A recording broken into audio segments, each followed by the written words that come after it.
هذه المرأة كان لديها سلوك غريب مع حصانها، لذا قرر زوجها أن يضع كاميرا خفية واحدة، والصور التي التقطت ستفاجئك حقا.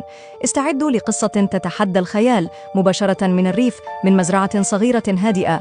إنها قصة لويس وماتيو، زوجان متزوجان حديثا انتقلا للعيش في مزرعة ريفية هادئة، ولكن منذ استقرارهما هناك لاحظ ماتيو أن سلوك لويس أصبح غريبا. كانت تقضي ساعات طويلة مع حصانها، حتى أنها كانت تتغيب عن عشاء العائلة لتذهب إلى الحظيرة.